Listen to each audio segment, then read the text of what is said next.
It's Calgary's podcast on the Canada's Podcast Network. Kathy Yuen is president of Phase One Design with offices in Calgary and Vancouver. It's a residential design firm specializing in custom luxury homes for acreage estates, inner-city developments, and large-scale renovations.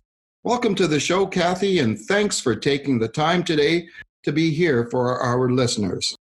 Hi, Mario. First of all, thank you so much for having me on the show. I am so excited to be here. I love what this podcast is about, the whole entrepreneurial theme and everything. So thanks again. I'm really excited.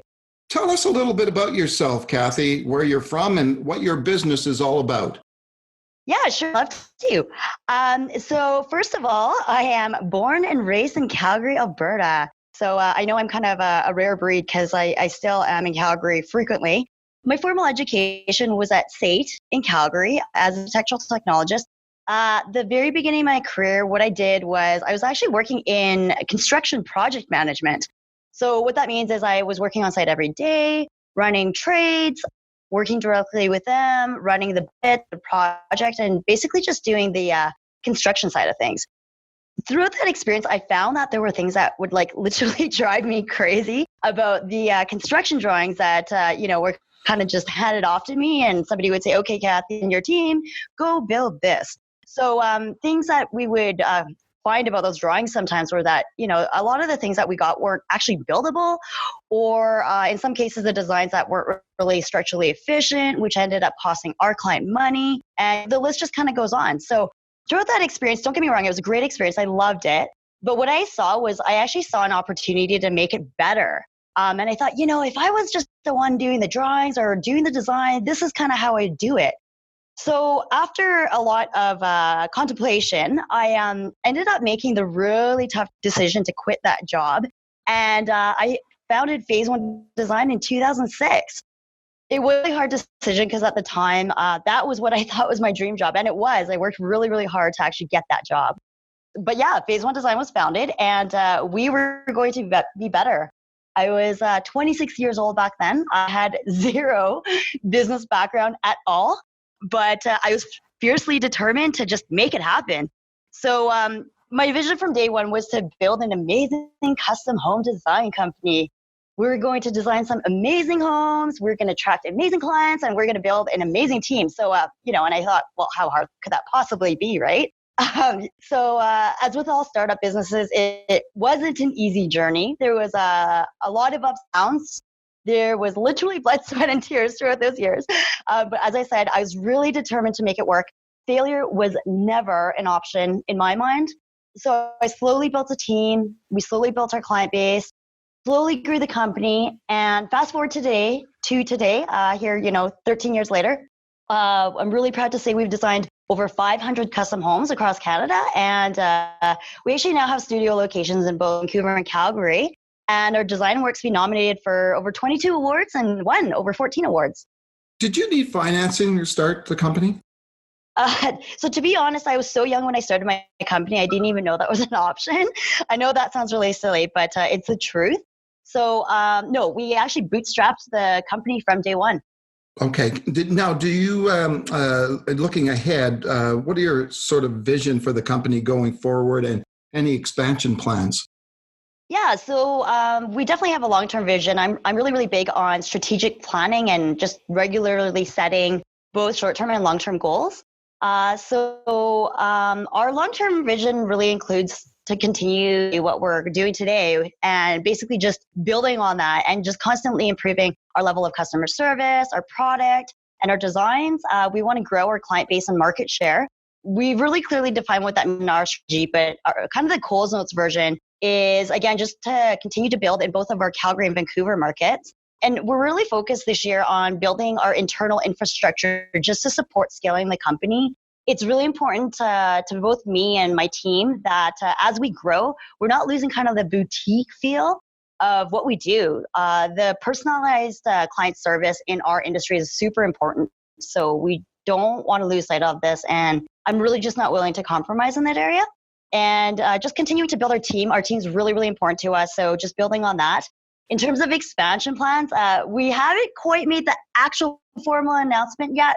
But right, we're currently in the planning phases of expanding a third location into the Toronto market. So more to come on that as we progress. Cool.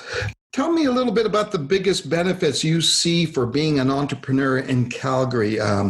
First of all, what are some of the good points and maybe some of the tough challenges that you face at being here in Calgary? Yeah, for sure. So I think Calgary overall is just an amazing city to do business in, and I love Calgary. Hands down, I think the best thing about doing business in Calgary is the people. So there are so many other entrepreneurs in Calgary, so many smart business people, and just people who just decided to go for it. So being able to connect with those people, sharing ideas with them, and just really creating meaningful relationships with those people, I think is really great. For any aspiring entrepreneurs out there, I just always like to give the advice of going out there and finding your tribe. Maybe joining a mastermind, and if you can't find one, just start your own, do it yourself, right? So for example, I have a group of what are now like some of my really close friends where we have regular breakfast meetings. We meet for breakfast, share ideas, things like that. And I would say that really, really powerful support network to have. We do some of our best work outside the actual office environment. Is there a place in Calgary where you like to go, maybe to recharge, get inspired, maybe just think about your business? Yeah, absolutely. So I love, love, love, love our Rocky Mountains. We're so lucky to have those so close to us. So very specifically, I'm not sure if you're familiar with this, Mario, but there's a Highway 40, the drive that's it's in between Longview and Highway 1. That is probably one of the most beautiful drives I've ever seen in my life. And it's like a really short drive out of the city. And it's just a great way to recharge. And I think the driving time too forces us to get off our phones and actually do some thinking, which is actually very rare in today's world. So driving through beautiful scenic that I think that's my way of just kind of getting away from it all. I have a hypothetical question for you. Imagine if you were to start all over again and you just moved to Calgary, but this time you don't know anybody. Knowing what you know now, what would you do and how would you do it to start all over again as an entrepreneur? So that's actually a really great question. I feel like I've been here recently when we actually expanded to Vancouver. So what I would do is if I were to start all over again, I would emphasize the planning stages. So basically plan it all out before you actually jump into it. I always like to take a long-term goal, set that, work backwards and really break it down into 12-month goals. And then I always do what I call 30, 60, 90-day planning, which is basically breaking it down into a really granular format where you can say, okay, in the next 30 days, here's exactly what I need to do. And when you're actually ticking those things off your list, that it is actually very much aligned with your long-term goal. So you're always making progress, no matter how small it is. It's just little incremental steps. What does the first hour of your day look like when you get up in the morning? Do you have a specific routine or ritual that you follow to get you motivated? Yeah, absolutely. I actually love mornings. They're actually really, really precious to me. I make a point to really try not to open my email at all. First hour, I really spend on just reflecting on what I'm going to be doing that day, any challenges I might run into, and just how I'm going to execute everything I need to do that day. Now, do you think entrepreneurs have to be weird or unique, but in a positive sort of way, or just wired differently? That's an awesome question. Love it. So to be honest, I just think every human being in general is a little bit weird or unique, in a way, like you said. But that's what makes us all interesting and awesome, right? So entrepreneurs, though, are just like normal people. So yes, we're also weird and unique in our own ways. But I do definitely think that if you were to put a whole bunch of entrepreneurs into one room, you would find a common thread. And so first of all, I think they just all have a vision and they go for it. Then when they start doing it, they just really persist, even if they fail over and over again. They just, in the face of failure, they might fall down, but they just get up and they just keep doing that until it gets done. And sometimes that can be really hard to do. Failure really makes, I think, entrepreneurs stronger. And that's how I think entrepreneurs view failure. They realize that failures are just as important as their successes. And they use what they've learned from their failures, adjust course, and then they just keep going. And then I think another really good and important trait of a successful entrepreneur is that they're not afraid of hard work. I think there's zero substitute for hard work. Entrepreneurs, they execute, they get things done. Usually it's at the expense of saying no to something more fun, like, for example, going on a vacation or sleeping in on the weekends or going out for dinner with your friends and family. But that's okay. And entrepreneurs are okay with this. Most of them don't even think twice when they make those decisions. But it's really this persistence and hard work that ultimately pays off and really makes them successful in the long run. Are there any books you're reading right now, and are there any books you can recommend to aspiring entrepreneurs? Yes, absolutely. I love reading. It's amazing how much knowledge you can actually gain from reading. And I would attribute reading to, most of the business knowledge I have today, or a good chunk of it. So right now, I'm usually reading a few books at a time or listening to a few books at a time. So right now, I'm really into Clockwork. Clockwork is by Mike. I can never say his last name. Michael. I'm not even going to try. Mike M. We're going to call him. It's about creating systems and processes for your business. And I'm always looking to make sure that our business is getting better and evolving. And I'm reading this book because it talks about how to do that and using it as a tool to help scale your business. The second book I'm reading right now is called Culture Trumps Everything. So my team means a lot to me. I really, really, truly believe that a company's success is really tied to the strength of their team. So that's why I've always focused on, kind of building a really, really great culture. And I'm currently reading this book because I just want to even get better at creating that culture and becoming a good leader for my team every day. But not think there's lots of people who know this last book, Built to Last. I kind of do a rotation of Jim Collins' Built to Last and Good to Great every few years, and just as a refresher. Two of my faves that I would recommend for any entrepreneur out there that I think they should read is Traction by Gino Wickman. I've read this book cover to cover multiple times. It outlines what they call an entrepreneurial operating system. And essentially, it's a roadmap for just creating infrastructure for your company, and it really helps you to define and achieve your goals. And then Profit First by, again, it's by Mike M. We'll call him because I can't pronounce his last name.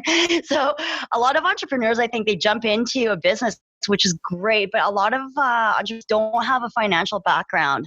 So the concept of how to run your financials is very tough, especially when you're just starting out. So this book recognizes that, and it just gives a really simple but really powerful way to manage your cash flow and solve the cash flow issue that most businesses have. This is one book that I wish I discovered this book sooner in my career, but it's a highly recommended read for any entrepreneur and even seasoned business owners. Are there any online or offline tools that you use on a daily basis? Yes, absolutely. There's three things that I could not live without and are always with me.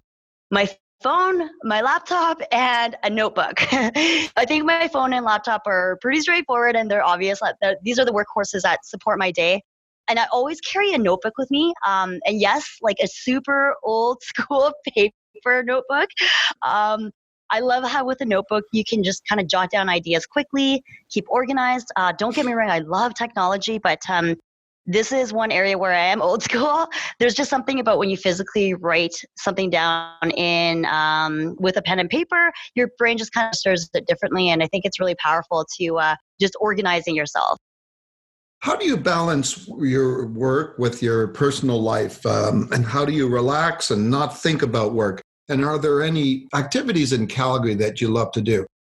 Yeah, absolutely. I actually think that your downtime is just as important as your uptime. So when you're recharged, you can just execute better and faster and just like at a higher level. And you're just a better person for, everybody around you. So it's really important to take care of yourself. So I actually emphasize this a lot. So I actually balance my work life balance by what I call sprints. So what it is like I'll go for, weeks at a time where, I'm not really taking breaks, and I can do that because every few weeks what I do is I literally just take 2 days. I turn everything off. My phone, my email. I usually do this over a weekend, so nobody really notices. I'm not missed that much. And I book these days off in advance in my calendar, and it's just me time. I literally just do whatever I want. So whether it's like, sleeping on the weekends or making breakfast together or with my husband, visiting a friend, whatever it is that I want. And at first, it's really hard to do. It takes a lot of discipline not to check your emails on the weekend. But after you do it a few times, it's amazing. It literally changes your life, and it's such a simple thing. And after this 2-day recharge, I'm like good to go for another few weeks and operating at maximum capacity. Okay, you've got me convinced. I'm going to do that in my own life. Awesome. Yeah, you should. Let me know how it goes. I'm excited to hear your results. Hey, if you weren't doing what you do now, what would you like to do for a profession? Oh my goodness. That is a great question. I actually never really thought about that too much. I love your questions, Mario. You have really good questions. So I really love the design work and what I do now. But if I was in this industry, I would still want to do something that utilizes my business skill sets. Perhaps like working with a startup company to help them get off the ground. It would be a new adventure, exciting, one where I think I would bring a really strong skill set to the table. I've accumulated a ton of business knowledge over the years. I've been through that startup phase almost twice. I'm kind of counting Vancouver as like round 2 of that. And then I would just love the challenge of doing something completely different and new. Okay, is there a job that you would not like to do at all? Yeah, I think I would go absolutely crazy if I had to do the same thing over and over again, repetitively, day in and day out, and like where, my career growth was capped. That would just drive me bananas. If I'm not growing, I just get really, really bored. In business, is there a favorite word, quote, phrase, sentence that you like to use? There is. Everything happens for a reason. So business can like literally be a roller coaster, and as you all know, it can have its ups and downs. And sometimes when things get really bad, it's really hard to see that light at the end of the tunnel. But when you look back, you say to yourself and you say, oh man, like if that never happened to me, I literally would not be where I'm at today. And I wouldn't know what I know today. So usually the worst experience gives you the most valuable knowledge. So everything happens for a reason, I really think is true. On the flip side, is there a least favorite word or sentence you don't like to hear? Yes. Those words, I don't even like saying them, but it cannot be done. I believe there's always a way. There always is a way. You just need to be creative and think outside the box, come up with a solution, and there's normally always a way to get things done or achieve a goal. So speaking of words, is there 1 or 2 words that you can use to describe yourself? What would they be and why? So I think the word that comes to mind is determined. I'm very goal oriented. Once I set my mind onto something, I just want to go for it, sometimes like to a fault. I just keep trying at it until it actually happens. And then maybe the second word would be stubborn. Sometimes I can be really stubborn too. I don't like to hear no for an answer. I always think there's a way. Is there anything that keeps you up at night? So yeah, so for the longest time, I used to get really stressed out every time there was an issue with a business. And like, I would literally stay up till all hours of the night to try to fix it. And then the next day I'd show up at the office on, 2 or 3 hours of sleep and like a ton of coffee and caffeine. But now what I realize is when you do that, you're just trying to get through the day because you're so sleep deprived. I wasn't functioning at my best. So, I was making mistakes. I wasn't 100% for my team, and I was making bad decisions. So all of this just would cause more issues, and then you would lose more sleep, and then it just becomes a vicious cycle. So now what I actually do is I'm actually really disciplined in making sure I get enough sleep most of the time anyways. And so here's what I do now. So if there's days where I have an outstanding issue that I'm dealing with, and it's stressing me out, I write it in my notebook, and then I block time in my calendar the next day to deal with it. And then that way I know I can get a good night's sleep, and then I know I'm going to wake up and deal with it in the morning. I'm not going to forget, and then I can stress less about it. It doesn't keep me up, and then I get a really good night's sleep. What's on your inspired life list or bucket list? Ooh, bucket list. I love bucket lists. Okay, so I have lots, but I'm just going to share top 3. So I retired my parents. I love my parents to death. They've really helped me get where I am today, and just through support. I want to get my pilot's license because I just think that would be really cool. I love flying. And I want to kind of go do an adventure. I want to go travel to a third world country and go build a house for other people. Just, have that experience in terms of how other people live. Do you have any advice that you may have received over the years from people that you can pass on to entrepreneurs? Oh, geez. Yeah, so many, but I'll kind of narrow it down to the top three. So the first one would be just be a sponge for knowledge. Read as many books as you can, learn as much as you can. That'd be number one. The second one is surround yourself with people that are smarter than you. I used to always say I want to be the dumbest person in the room. So because that's how you learn and grow, just through connecting with other people. And this includes hiring people smarter than you. I will never hire somebody onto my team that isn't smarter than me in at least one, if not more areas. And time is your most valuable possession.